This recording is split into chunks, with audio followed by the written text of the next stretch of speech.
Hey guys, welcome back to another episode of In the Corner with A. I'm so excited to have you on for today's episode. I also have an incredible guest. Would you like to introduce yourself? Hi guys, my name's Maya. Thank you so much, Abby, for having me on. Of course, I'm super excited to speak about the topics we're going to be discussing in today's episode with you. Me and Maya have spoken so much about the concept of friendships, letting go, and also pushing yourself forward. And if that means no one's going to come and sit at your table, you make your own table.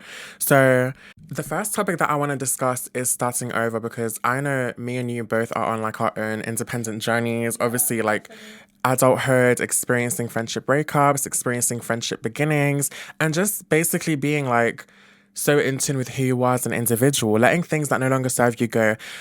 Have you had any experiences, which I'm sure you have, where you had to take a stand for yourself because you knew that the people that you were around and the environment that you were in wasn't serving you any goods?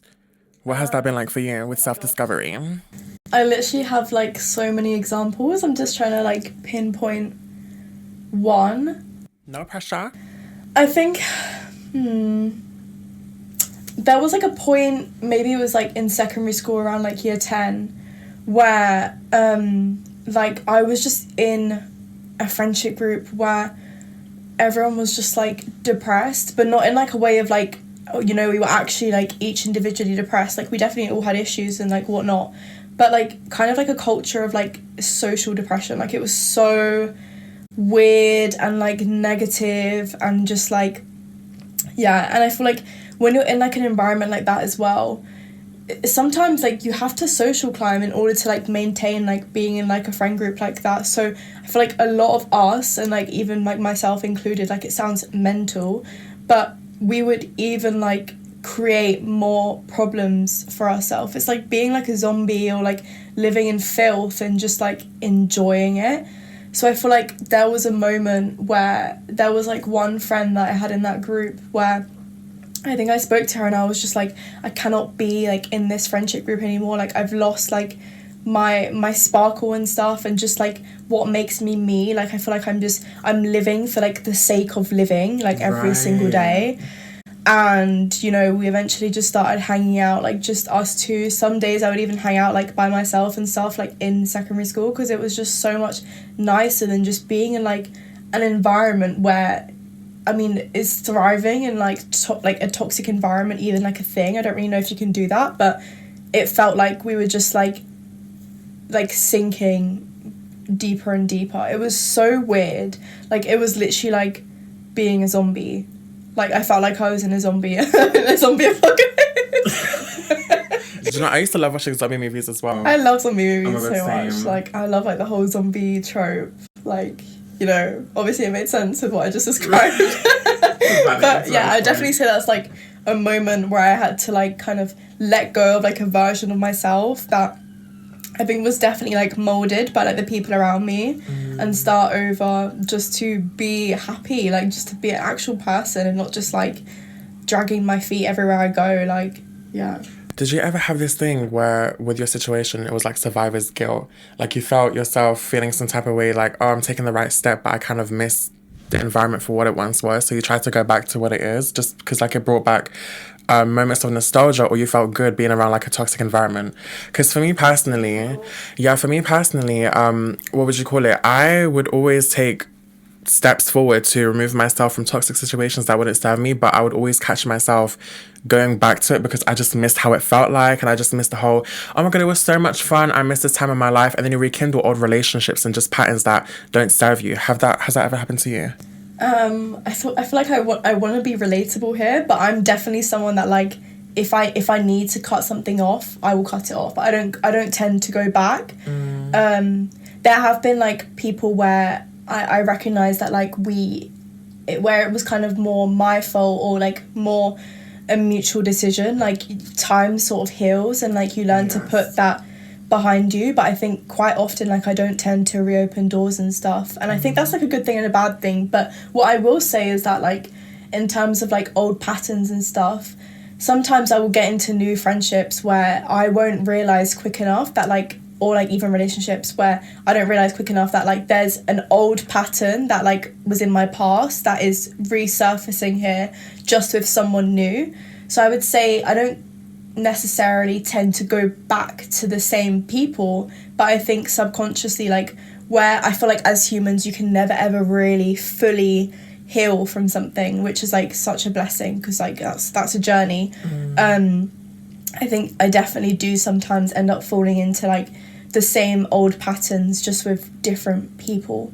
Yeah, and then it's like you start to question everything, like, why is this happening again with this set of friends and this set of people? And it's just like a constant vicious cycle. And it's like, okay, well, do I leave this person now and then move on to the next? But I feel like you said so yourself, time is a big blessing in itself too. It will reveal a lot. It also heals and it also shows.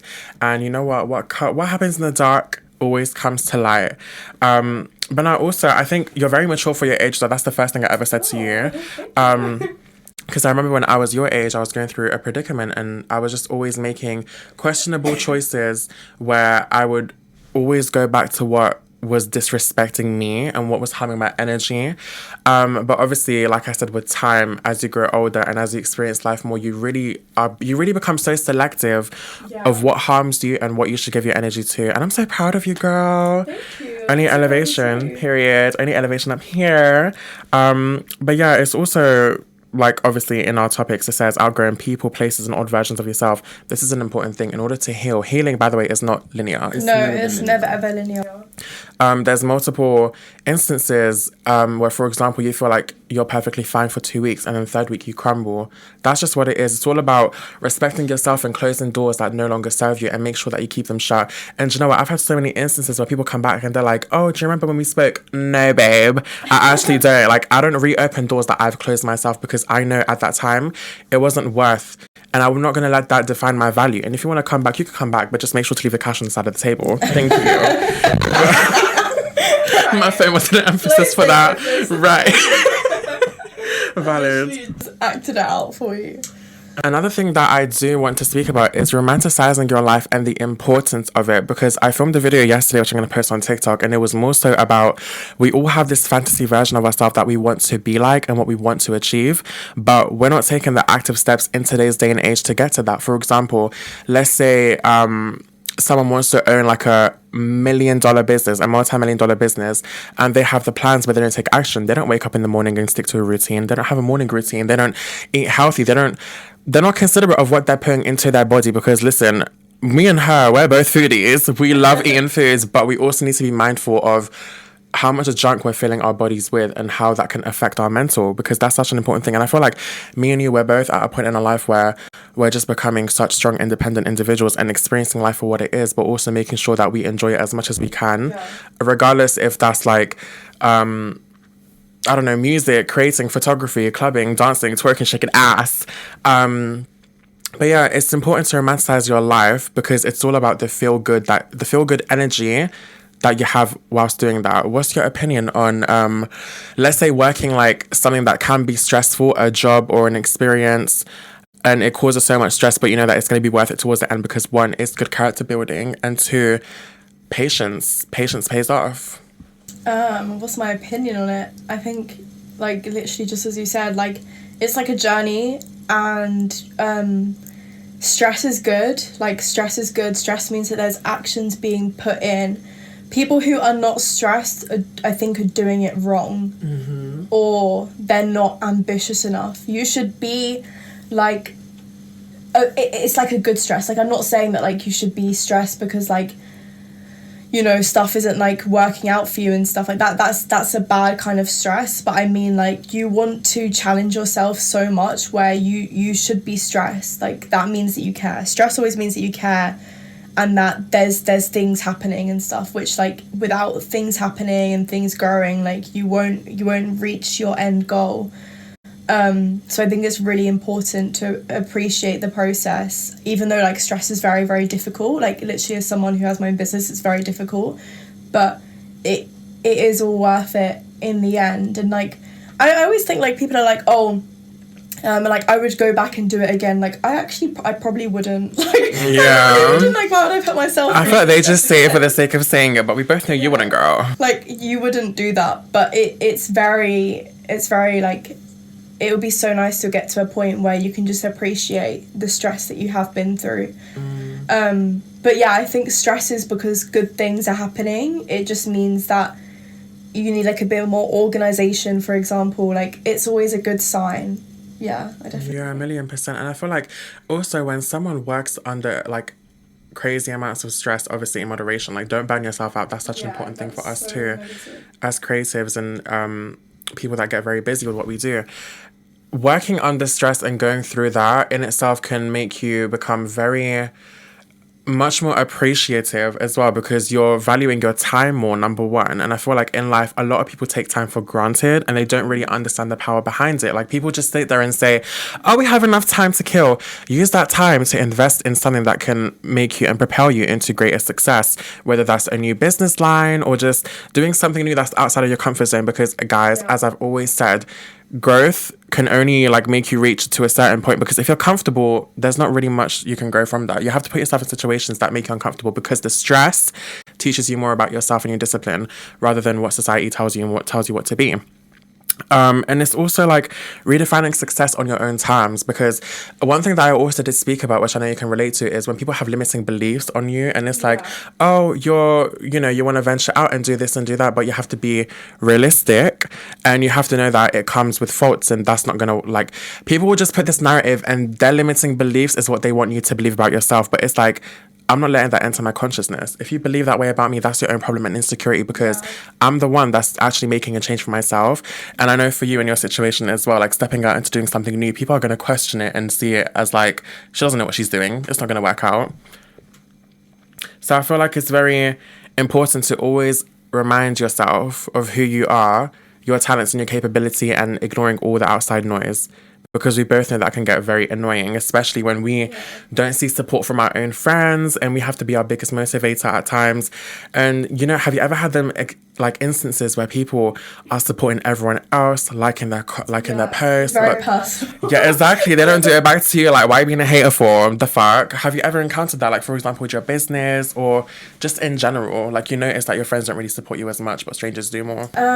Yeah, I have. And I feel like that instantly for me is like I distance myself from that, like, effective immediately. Yes, I will, like, even in those moments though, I will always continue like to support the other person. Like, I think it's just in my nature.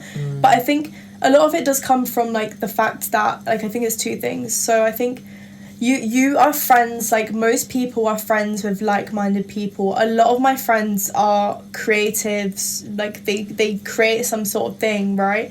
And I feel like in that specific industry and stuff, like, there's just like this like kind of unspoken rule that everyone's in competition of each other. Oh my So I think it's subconscious.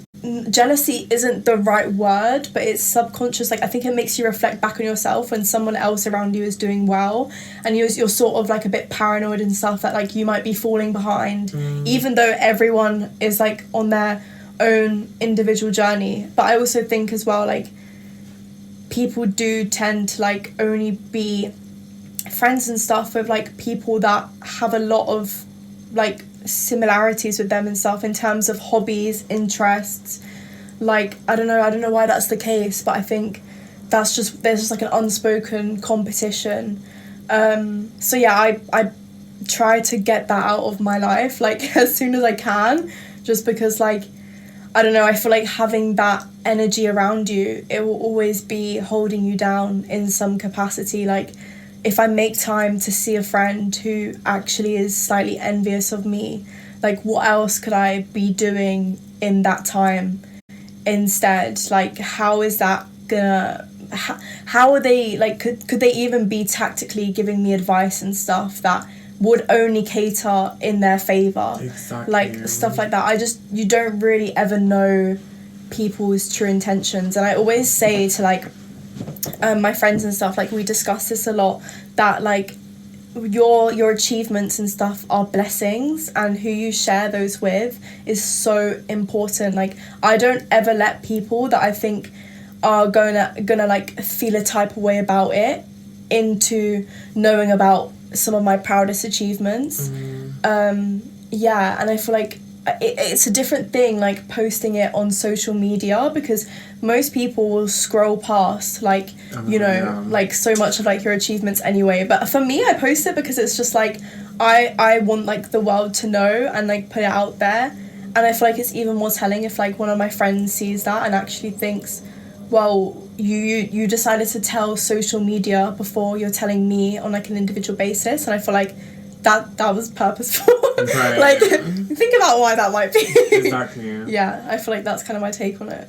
I feel like also just, I even spoke about this in the episode that I just released as well. Like, be selfish of who you share your good news to, because you never know who's giving you the eye. You never know who sees you as competition. And this is the thing, like, I take the term friend very, very, like, I don't throw it around lightly, because you never know who's your friend and who's your enemy secretly. And do you know what? It also reminds me of a situation, or just in general, you know, when people, like, your friends make these comments about their jokes, but behind the joke, we all know is an insult that they feel some type of way towards you. And there was this one instance where people would always be like, you're acting like you're this, you're acting like you're that. I don't act like nothing, I am that. First of all, and it's like, if that's how you see me, period, that's what we need to do nowadays, is to actually feel like we have that, because we do. It's in another point in our life that we haven't reached yet, but it's there. And it's like, if you're gonna see me with the lens of, like, distaste in your mouth, thinking that I think of myself this way, that sounds like a you problem, because I don't think of myself that way. That's an insecurity of your behalf. Like, fix yourself, bro. Like, go to therapy. What I've been saying. The answer to everything. Yeah, like, go to therapy. Because you know what? People see it as a taboo. Like, they think, oh, I'm going to be vulnerable and opening up. But that's the thing. You have to be, because the more you push it under the rug. Speak out, sis. Go on. So, like, I actually saw, like, this TikTok the other day. And I don't always like watching TikTok takes, because I need to remind myself that, like, I don't know this person. Like, why am I agreeing with them? Right. But I saw this thing of, like, people that go to therapy are going to therapy because of people that are refusing to go to therapy. Like, it's like this whole thing of, like, so many people are having issues because of, like, other people's inability to acknowledge what their own problems are that have, like, an effect on other people. It's just, like, such, like, a weird investment of time that people who are very self-aware and are wanting to make change but are not, like, the perpetrators in situations. Like, can you imagine how much money they spend on that when they don't even need to be doing that? And it's like, that perspective, like, changed my feelings about, like, where I feel like my intention will always be genuine. So yeah, that was just, like, a little thought I had. Yeah, and to be fair, I do believe therapy does definitely help, but I feel like in order to get to that point of, okay, I need to go see a therapist, you have to be aware of what the problem is, because a lot of the time, also, self-awareness is key. People will sit and act like they don't have an issue with themselves when there is an issue, especially if everyone else around you in the circle is cutting you off for a specific reason. Baby, you're the problem. Like, what is wrong with you? And it really bugs me when there's people that aren't aware of their actions and how it's affecting other people, and they walk around so freely acting as if everyone else hates them for a reason. Well, yeah, the reason is literally there. Like, you're in front of us, hello. But it's also like, as someone who has had 11 therapists, I knew from a young age that I needed something to work on, and I became aware of what the problem was. And then that's when I opted in for therapy. There's people that, number one, only go to therapy because, number one, it's a trend. They feel like, well, if I can't help myself, someone else can. That is the case, but it also all starts from within. Yeah. You need to know what the problem is, and you need to know what is causing you that stress or why you're acting the way you do. Come to a solution, and then go to therapy. Yeah, I mean, right. it's always about therapy. No, literally. It's always about therapy. But I don't know, yeah, I feel like 2026, I mean, you know how people are just like, oh, new year, new me and shit like that. Yeah, but I feel like with the situation that we are in, obviously starting, you know, our new life, this year is more so about progression, self-worth, like, pushing ourselves forward. I mean, me and Maya, like, hello, we're on a roll. Like, we had to force ourselves today to get to a point to actually wake up and do this shit. But you know what? Baby steps, because it's all going to work out in the end. And you know what? Patience is key, because the stress is going to pay off in the end. And another thing I also do quickly want to mention, I spoke about it in a video, is, I can't remember what exactly I said, but it was like, fall in love with the journey rather than focusing on what the outcome's going to be like. Because at the end of the day, like, let's say we wake up tomorrow and we have everything we wanted. Yeah, it'll be exciting, but did we really work for it? Yeah, the journey is what's exciting. Like, exactly. If you just get to, like, the end goal, and, like, you'll be bored. You won't feel fulfilled. Like, you won't be sustained. So it really is all about the journey. Yeah, and especially because, like, you know, you can have this end goal, but your journey might tell you differently, like, along the way. Literally. And you might need to adjust that goal. Just getting the goal and stuff. And, like, some people, like, they get it, and, like, they're fortunate enough to just get it straight away, and, like, they like it, and, like, that's okay. But it definitely, the journey is so much more important, because you won't value what you have at the end if you didn't have, you know, fights and stuff, like, in between in order to get to where you are, I think. And plus all that character development that you're going to go through. Like, hello, imagine how many people you're going to make friends with, like, on the journey, on the way. It's all about experiences and cherishing the moments. Like, I'm cherishing this moment right now. We're in my room doing the podcast. Like, it's so exciting. And just, like, I feel like being easy on yourself. Because realistically speaking, in an ideal world, would I want to have everything tomorrow? Yes. But would I appreciate it as much as I would compared to me actually putting in that much work and stress? No, because I don't work hard for it. Whereas if I take years of dedication and hard work and persistence to get that, and then I get the result, it's going to taste sweeter on the end. Like, hello, fruits, they get ripe for a reason. Why are you going to have it raw, babe? Right. Period. But yeah, this is a cute episode. I think that kind of sums it up. She's definitely going to be coming on to my episodes. You better, girl. Future episodes. So excited. But yeah, thank you all so much for tuning in the corner with A, and obviously having Maya as the guest. Thank you so much for having me. Of course, it was a fun episode, and I will catch you guys on Friday. So yeah, bye. Bye.